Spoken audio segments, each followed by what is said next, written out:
مقدمة. من أجل تحقيق الأخلاق الكريمة من المهم للمسلمين أن يزيلوا أي صفات سلبية يمتلكونها من شخصيتهم. لذلك سيناقش هذا الكتاب القصير بإيجاز بعض الصفات السلبية وعلاجها. وفقاً للحديث الموجود في جامع الترمذي رقم 2003، أشار النبي الكريم محمد صلى الله عليه وسلم إلى أن أثقل شيء في ميزان يوم القيامة هو الأخلاق الكريمة. إنها إحدى صفات النبي الكريم محمد صلى الله عليه وسلم التي أثنى عليها الله تعالى في سورة القلم الآية 4 من القرآن الكريم: شباك وإنك لعلى خلق عظيم. لذلك فإن من الواجب على جميع المسلمين أن يتعلموا ويعملوا بتعاليم القرآن الكريم وسنة النبي محمد صلى الله عليه وسلم ليصلوا إلى الأخلاق الحميدة.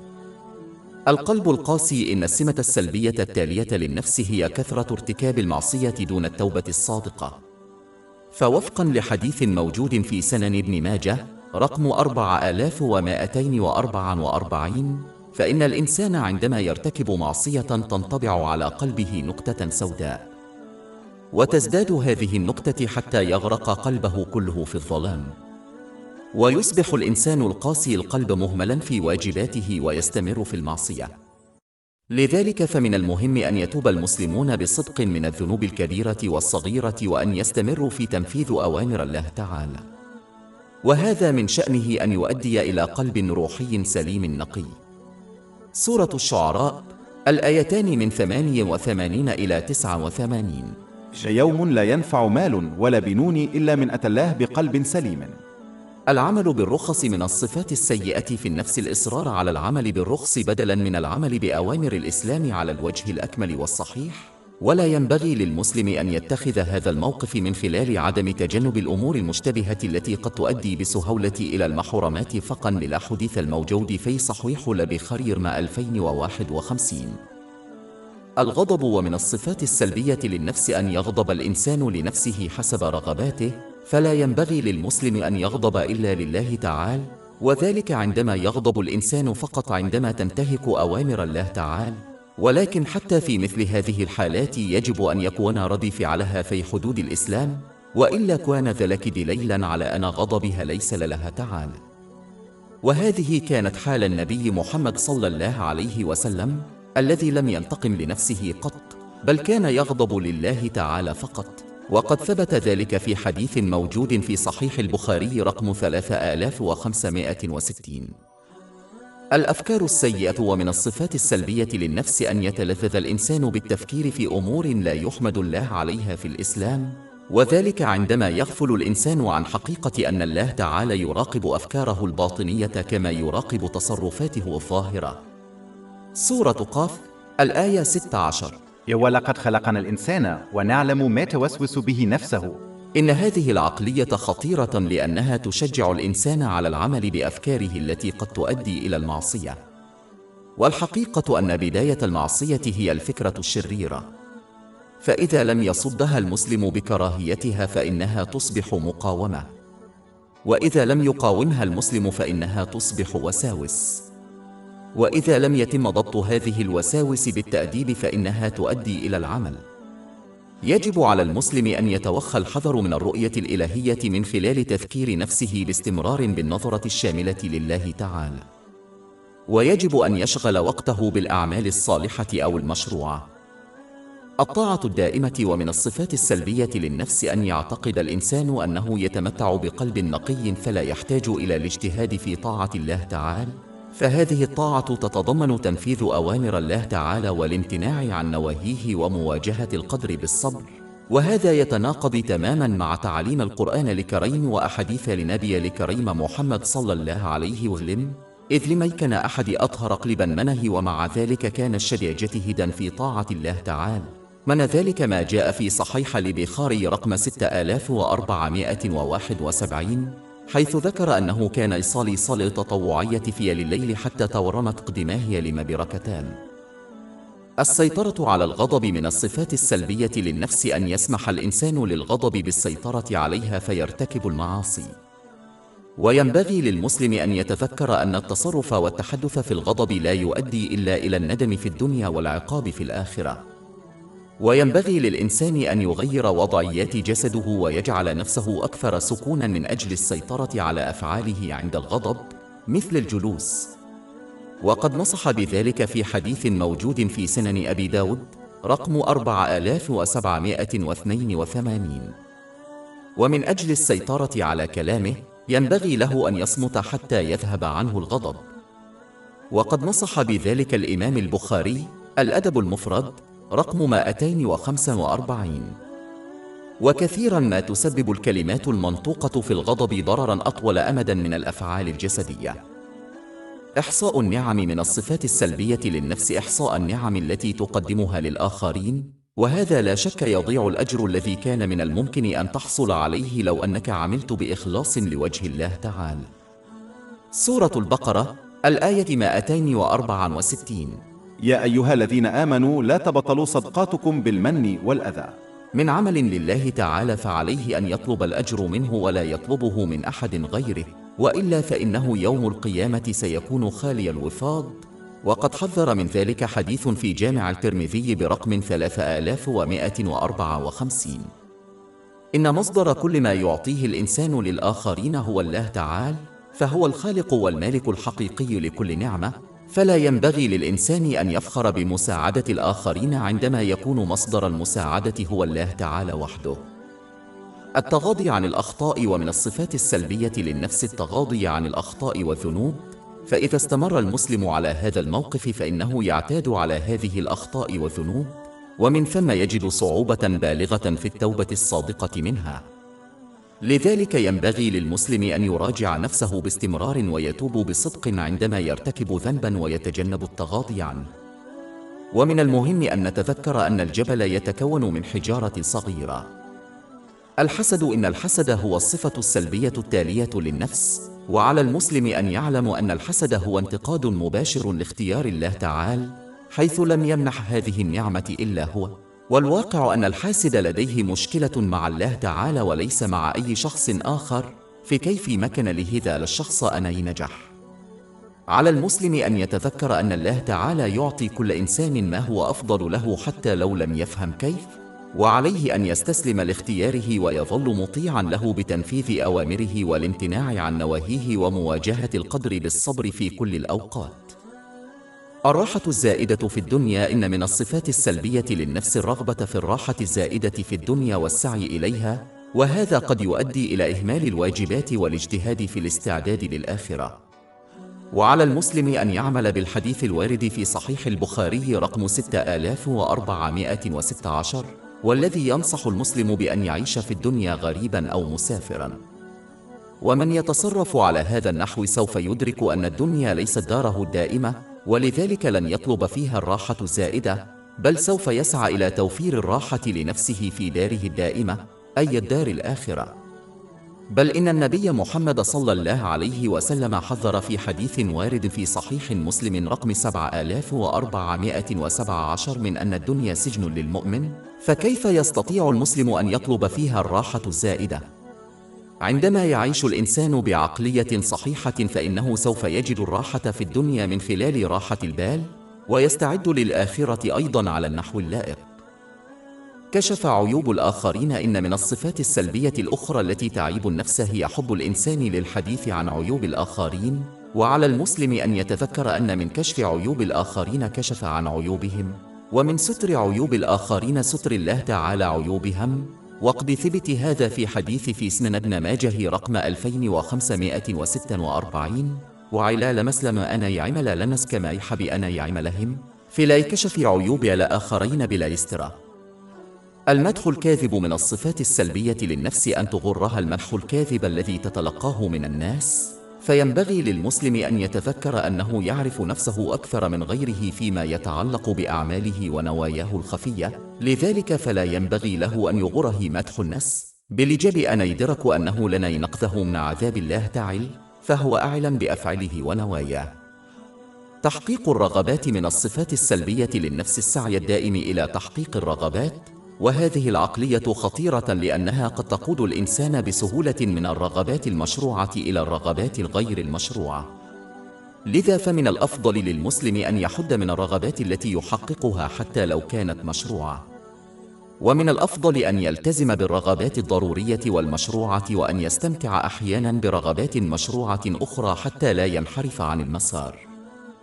الجشع. إن الجشع الشديد في الدنيا من الصفات السلبية التي تلازم الإنسان، وهو ما يؤدي إلى بذل الجهد في تحصيل الدنيا وإهمال الاستعداد للآخرة، كما أن الجشع الشديد يؤدي في كثير من الأحيان إلى حصول الإنسان على الدنيا بطرق غير مشروعة، وهذا لموقف قد جعل الإنسان لغني فقيرا بسبب حاجته إلى الدائمة، ولذلك لا ينبغي لمسلم أن يستعبد نفسه لدنيا، وهو لا ينبغي له إلى أن يكون عبدا لله تعالى، ولن يحصل الإنسان إلى على ما خصص له قبل خلق السماوات والأرض ب50,000 سنة. قد ثبت هذا في حديث صحيح مسلم رقم 6748، وهذا التخصيص لا يتغير مهما تصرف الإنسان بجشع، لذلك ينبغي للمسلم أن يسعى إلى أداء ضرورياته ومسؤولياته في الدنيا وفقاً لتعاليم الإسلام من دون إسراف أو تفريط، وأن يخصص بقية جهوده للاستعداد للآخرة. المرح. من الصفات السلبية للنفس الرغبة الدائمة في الاستمتاع بالدنيا والسعي الدائم إلى ذلك، فمن كان في مزاج مرح دائم فإنه يكره ويتجنب مناقشة الأمور الجادة والعمل بها، مثل الاستعداد للموت، وهذا الشخص سوف يفشل في الاستعداد للآخرة بسبب هذا الموقف، وبالتالي سوف يصل إلى الآخرة خالي الوفد. ومن المقبول أن يكون للشخص في مزاج جيد، ولكن هذا لا ينبغي أن يمنعه من التركيز على الأمور الجادة، ولهذا السبب حذر النبي محمد صلى الله عليه وسلم في حديث موجود في جامعة رمضي رقم 2305: من أنا كثرة الضحكة ميت القلب لروحي. النفاق. أما الصفة السلبية التالية للنفس فهي الانشغال بالأمور الظاهرة كالتواضع الظاهر دون وجوده في القلب. ويجب على المسلم أن يتذكر حديث النبي محمد صلى الله عليه وسلم الموجود في صحيح مسلم رقم 6542، وهو يبين أن الله تعالى لا ينظر إلى ظاهر الإنسان، بل ينظر إلى قلبه أي باطنه. والتواضع الظاهر دون وجوده في القلب نوع من النفاق يجب على المسلمين تجنبه. والأهم من ذلك أن يركز المسلم على تصحيح باطنه ثم ينتقل إلى ظاهره. تجاهل عواقب الأفعال. من الصفات السلبية للنفس الاستمرار في معصية الله تعالى مع الاعتقاد بالنجاة من العقاب حيث لم يقع العقاب الواضح بعد. يجب على المسلم أن يفهم الفرق بين تأخير العقوبة وبين تركها تماماً. الله تعالى لا يهمل الأفعال، بل إنه أحياناً يؤخر عواقب الأفعال ليعطي الإنسان فرصة للتوبة الصادقة. لذلك يجب على المسلم أن ينتهز هذه الفرصة قبل فوات الأوان. الفرح بالطاعة. ومن الصفات السلبية للنفس أن يقوم الإنسان بالواجبات الدينية دون أن يجد فيها متعة، وهذا لا يعني أن الإنسان لا يشعر بأي صعوبة، فبعض الواجبات الجسدية كالصيام قد تكون صعبة، وهذا يعني أنه بعد إتمام العمل لا يشعر بالسعادة لأنه قد أعطي القوة لأدائه، وقد يكون هذا بسبب عدم الإخلاص في النية. لذلك يجب على المسلمين أن يجتهدوا ليس فقط في أداء الأعمال الصالحة، بل الأهم من ذلك أن يؤدوها بنية صحيحة، أي إرضاء الله تعالى. الكسل. إن الصفة السلبية التالية للنفس هي أن يكسل الإنسان ويبتعد عن الأعمال الصالحة التطوعية التي اعتاد القيام بها، والأسوأ من ذلك أن لا يبالي المسلم بهذا السلوك، والأعظم من ذلك أن لا يشعر المسلم بسلوكه الكسول بسبب غفلته، والأسوأ من ذلك أن يعتقد أنه يجتهد في طاعة الله تعالى مع أنه أصبح أكثر كسلاً. وقد يحدث هذا عندما لا يظهر المسلم شكره لله تعالى على منحه المعرفة والقوة والإلهام والفرصة للقيام بالأعمال الصالحة. إن عدم الشكر قد يؤدي إلى نزع النعم مما يؤدي إلى الكسل. يجب على المرء أن يتأكد من إظهار الشكر باستخدام النعم التي أعطيت له كما وصفها الله تعالى، حتى يمنح المزيد من النعم التي تمنعه من الكسل. سورة إبراهيم الآية 7. وإذ تأذن ربكم لئن شكرتم لأزيدنكم. إن الكسل الجسدي قد يكون بسبب الإفراط في الأكل والشرب، فعندما يأكل الإنسان أكثر من اللازم فإنه يقوي شهواته مما يجعله يتكاسل عن الطاعات، لذلك يجب على الإنسان أن يتبع خطى السلف الصالح في تجنب الإفراط في الأكل، وهذا سوف يفيدها في صحتها الجسدية والروحية. تجنب الإفراط في الأكل يضاعف الشهوات مما يزيل الكسل. وفي الواقع إذا تبع لمسلم نصيحين لنبي محمد صلى الله عليه وسلم الموجودة في جامعة رمذي رقم 2380، فإنها استمنع الكسل وتقيها من العديد من أمراض الجسم، ذلك بتقسيم لمعدة إلى 3 أجزاء في ملأ جزء بالطعام وثلث بالماء، والثلث المتبقي يجب تركه فارغا، ويمكن تحقيق ذلك من خلال الامتناع عن الأكل أو الشرب قبل الشبع. ويمكن أيضا علاج كسل الإنسان من خلال تذكير نفسه باستمرار بمدى محدودية الوقت. إذا لم يستغل الإنسان وقتها فسوف يغادر هذه الدنيا خالي اليدين ومعه ندم شديد. هذه الفكرة يمكن أن تلهم الإنسان للتوقف عن الكسل والاجتهاد في الأعمال الصالحة. القيادة بالقدوة من الصفات السلبية للنفس أن ينصح الإنسان الآخرين ويهمل العمل بما تعلمه بنفسه، ففي أغلب الأحوال يرغب مثل هؤلاء الناس في الشهرة فقط، فينشغلون بذلك الأمر الذي يجعلهم يهملون أنفسهم. ومن المهم أن يسعى المسلمون بصدق إلى إصلاح أنفسهم بالعمل بما تعلموه، ثم مساعدة الآخرين بنصيحتهم. بل إن العمل بنصيحته الشخصية يكون له تأثير أكبر على سلوك الآخرين من مجرد النصيحة بالكلام. وهذا لا يعني أن الإنسان يجب أن يحصل على الكمال قبل أن ينصح الآخرين، بل يعني أن عليه أن يحاول بصدق العمل بنصيحته الشخصية ثم ينصح الآخرين.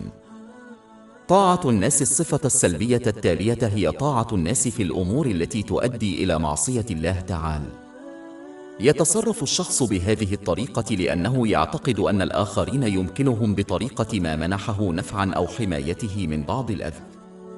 في الواقع الوحيد الذي يمكن أن يمنح الشخص هذا هو الله تعالى.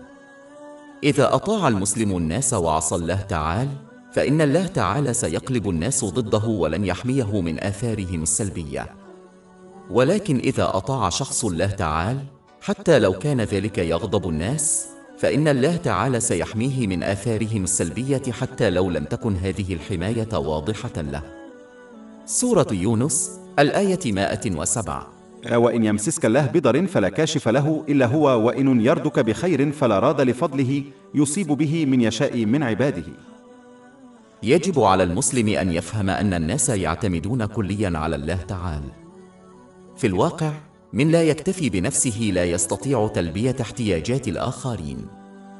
يستخدم الله تعالى بعض الناس فقط لتلبية احتياجات الآخرين، ولكن مصدر النعم هو الله تعالى فقط.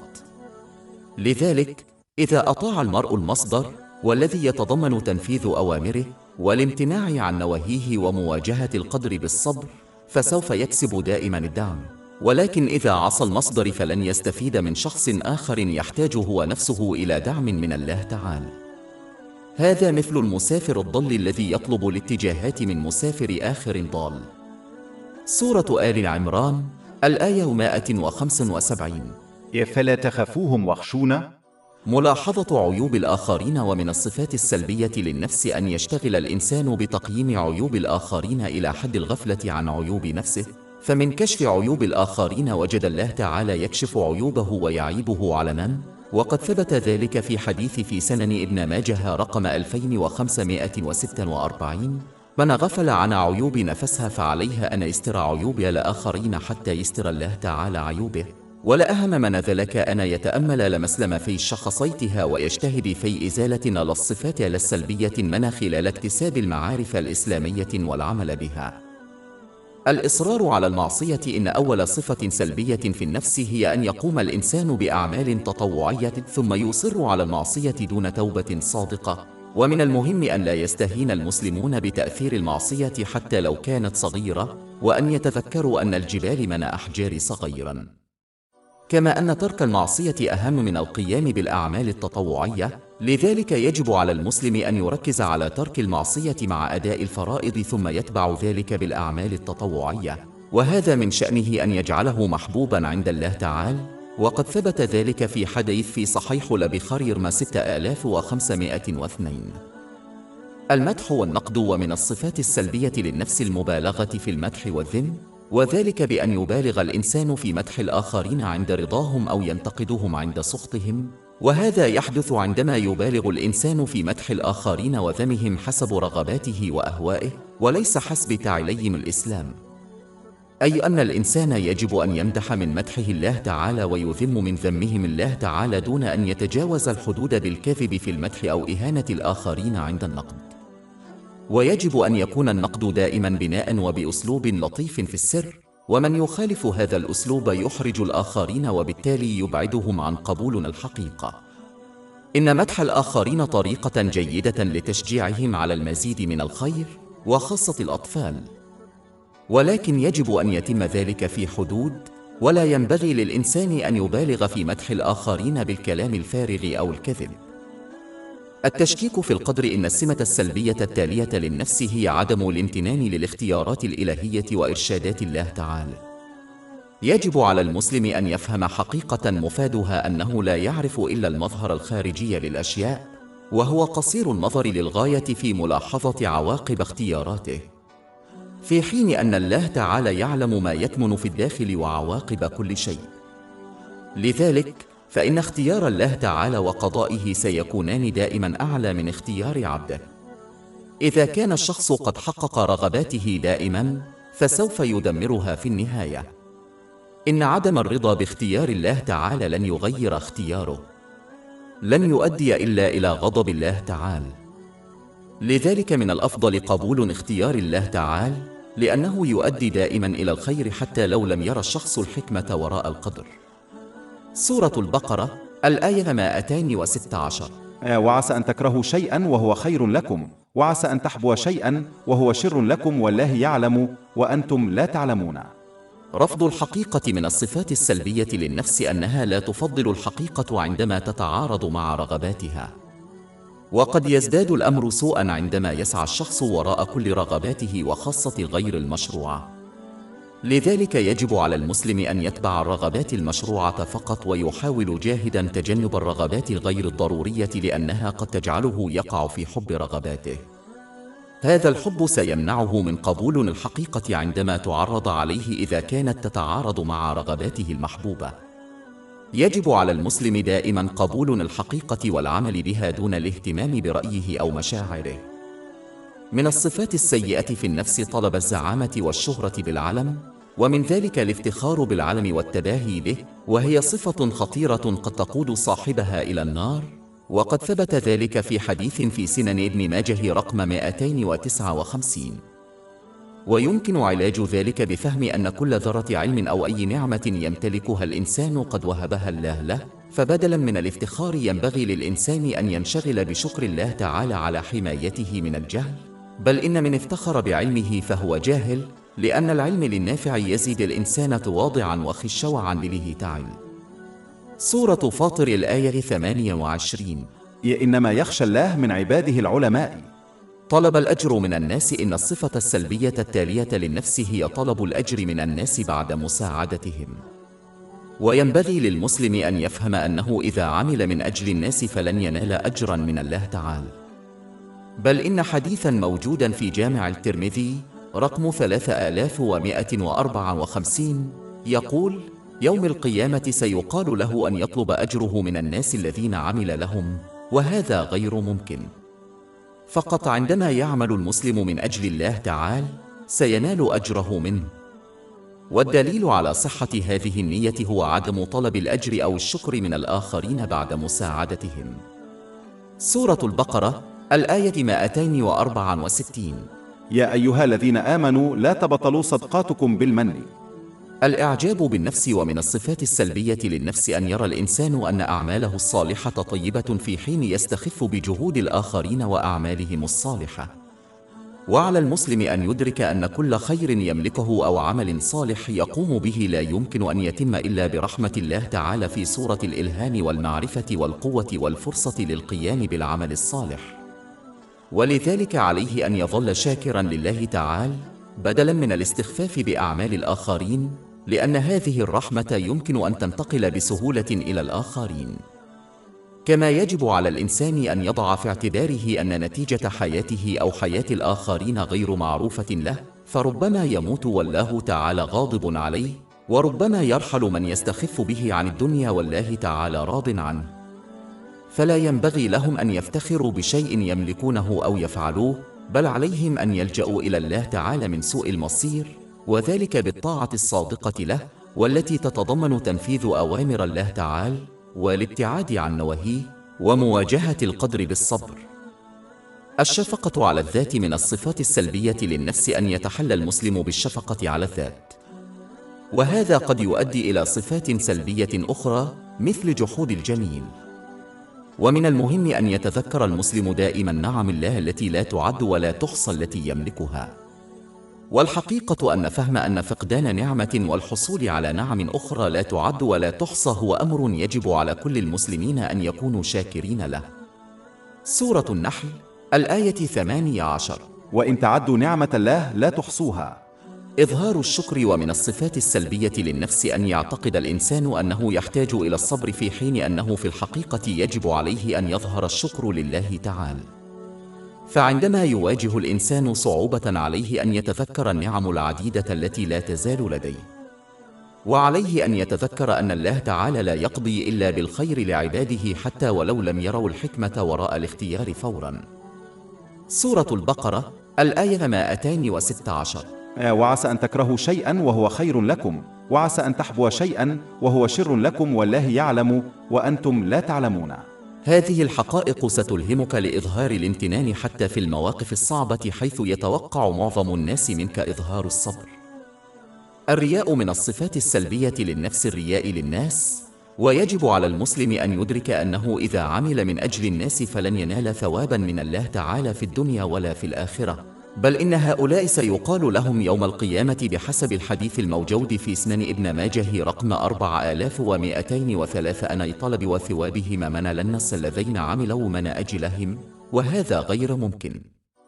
والواقع أن إرضاء الناس مع معصية الله تعالى أمر سخيف، لأن الناس لن يستطيعوا حمايتهم من الله تعالى. أما إذا أطاع الله تعالى فلن يؤثر عليه سخط الناس في الدنيا ولا في الآخرة، حتى ولو لم تكن هذه الحماية الإلهية ظاهرة له. الإفراط في الكلام. ومن الصفات السلبية للنفس كثرة الكلام، وذلك لرغبة الإنسان في لفت انتباه الناس إليه أو لعدم إدراكه لخطورة الكلام الفارغ والخبيث. وعلى المسلم أن يعلم أن كلامه مسجل وأنه سيحاسب عليه. سورة قاف الآية 18. ما يلفظ من قول إلا لديه رقيب عتيد. ينبغي للمرء أن يتذكر دائما حديث النبي محمد صلى الله عليه وسلم الموجود في سنن ابن ماجه رقم 3970، وهو يحذر من أن كلمة سيئة واحدة فقط كافية لإسقاط المرء في الجحيم يوم القيامة. في الواقع، وفقا لحديث موجود في سنن ابن ماجه رقم 3973، فإن الكلام هو السبب الرئيسي لدخول الناس إلى الجحيم يوم القيامة. من الأفضل لكل مسلم أن يعمل بنصيحة النبي محمد صلى الله عليه وسلم القصيرة ولكن البعيدة المدى الموجودة في صحيح البخاري رقم 6018. نصح المسلمين إما بالتحدث بحسن الكلام أو الصمت. سورة النساء الآية 114. يا لا خير في كثير من نجواهم إلا من أمر بصدقة أو معروف أو إصلاح بين الناس، ومن يفعل ذلك ابتغاء رضوان الله فسوف نؤتيه أجرا عظيما. الثبات على حاله. ومن الصفات السلبية للنفس أن يرضى الإنسان بأفعاله ولا يسعى إلى تحسينها، فلا ينبغي للمسلم أن يظل ساكنا، بل عليه أن يسعى إلى التحسن في أقواله وأفعاله وفي أمور الدنيا والدين. ولا أحد يطلب الكمال، بل عليه أن يسعى إلى تحسين نفسه شيئا فشيئا، كما يسعى إلى تحسين ممتلكاته وثرواته الدنيوية.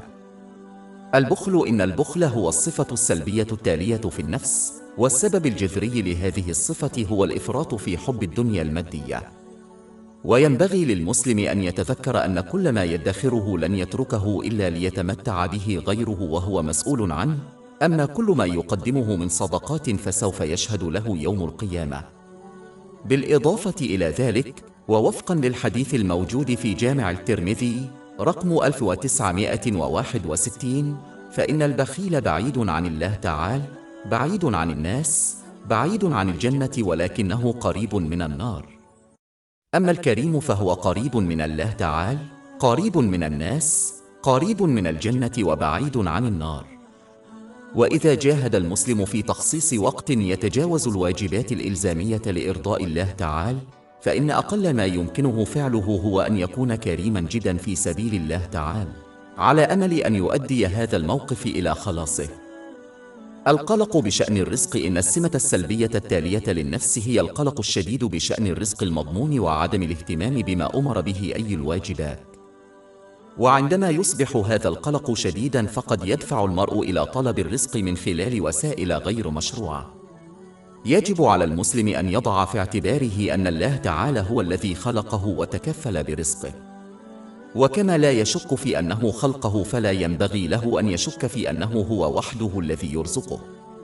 سورة الروم الآية 40. الله الذي خلقكم ثم رزقكم. إن الله تعالى قسم الرزق لكل مخلوق قبل خلق السماوات والأرض ب50,000 سنة، وقد ثبت ذلك في حديث في صحيح مسلم برقم 6748. فكيف لا يحصل الإنسان على ما قسم له منذ أمد بعيد؟ السعي إلى الرزق الحلال. ومن الصفات السلبية للنفس أن يترك الإنسان سعيه إلى الرزق الحلال كسلا ويعيش على غيره كالمنافع الاجتماعية، ثم يزعم أنه يتصرف على هذا النحو بسبب ثقته العالية بالله تعالى في رزقه. وهذا النقد ليس موجها إلى من يستحق المنافع شرعا، بل ينبغي للمسلم أن يحقق عنصري الثقة بالله تعالى، وذلك باستخدام الوسائل التي أعطيت له كالقوة والتوكل على الله تعالى في رزقه كما وعده. سورة هود الآية 6. وما من دابة في الأرض إلا على الله رزقها ويعلم مستقرها ومستودعها كل في كتاب مبين. الكلام الفارغ والخبيث. الصفة السلبية التالية للنفس هي الكلام الفارغ والخبيث مثل الكذب. يجب على المسلم أن يتكلم فقط بالكلمات التي تنفعه في الدنيا والآخرة، وقد نصح بذلك حديث موجود في صحيح مسلم رقم 176. يجب عليهم تجنب الكلام الفارغ لأنه سيسبب لهم الضرر، وتجنب الكلام الذي لا إثم فيه ولا نفع وهو الكلام الفارغ، لأنه سيضيع وقتهم الثمين الذي سيكون ندما كبيرا عليهم يوم القيامة. يجب على المسلم أن يتذكر أن كلمة واحدة سيئة ستجعله يهوي في الجحيم يوم القيامة، وقد أكد ذلك حديث موجود في سنن ابن ماجه رقم 3970. إضاعة الوقت. إن الصفة السلبية التالية للنفس هي إضاعة الوقت، وهذا يشمل الانشغال بأشياء لا تعني الإنسان. وينبغي للمسلم أن يعلم أن الوقت هبة ثمينة لا تعود إذا فاتت، وأعظم ندم يقع على الإنسان عند الموت وفي الآخرة هو عدم استغلال الوقت الذي أعطي له في هذه الدنيا على النحو الصحيح. لذا ينبغي للمسلم أن يعمل بالحديث البعيد عن التعصب للنبي محمد صلى الله عليه وسلم الموجود في سنن ابن ماجه رقم 3976، وهو ينصح بأن الإنسان لا يمكن أن يحسن إسلامه حتى يتجنب الأشياء التي لا تعنيه، وهذا يشمل إضاعة الوقت في أنشطة لا طائل منها.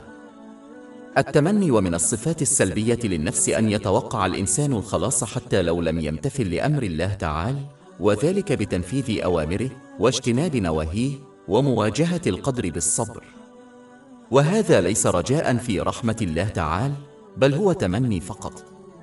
والأمل الحقيقي هو أن يستخدم الإنسان القوة التي منحه إياها الله تعالى في الاجتهاد في طاعته، ثم يرجو أن يتقبل الله تعالى جهوده.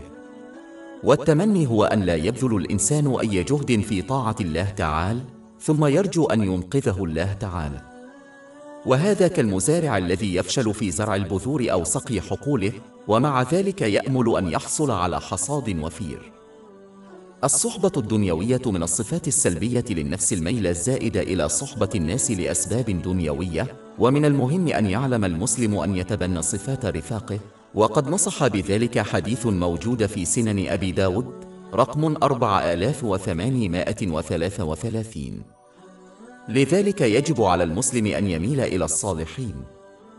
كما يجب على المسلم أن يعلم أنه إذا وصل إلى قبره ستتركه أمواله وأصحابه، ولم يبقى معه إلا عمله، وقد ثبت ذلك في حديث موجود في جامع الترمذي رقم 2379. لذلك يجب على المسلم أن يهتم بأداء الأعمال الصالحة بإخلاص أكثر من صحبة الناس لأسباب دنيوية. سورة الزخرف الآية 67. الأخلاء يومئذ بعضهم لبعض عدو إلا المتقين. الانشغالات الدنيوية. ومن الصفات السلبية للنفس الانشغال الزائد بالدنيا، فإذا زاد عن ضروراتها شغلها عن الاستعداد للآخرة، وهو الاستعداد لأداء أوامر الله تعالى واجتناب نواهيه ومواجهة القدر بالصبر. وعلى المسلم أن ينشغل بالأخذ من الدنيا حتى يقضي ضروراته ومسؤولياته دون إفراط أو إسراف أو تبذير، ثم ينشغل بالاستعداد للآخرة. ومن تجاوز هذا الحد فقد خالف وصية النبي صلى الله عليه وسلم، وهي في سنن ابن ماجه رقم 3976، حيث أشار إلى أن المسلم لا يحسن إسلامه حتى يتجنب ما لا يعنيه، فالدنيا التي تجاوزت ضروراته ومسؤولياته لا تعنيه.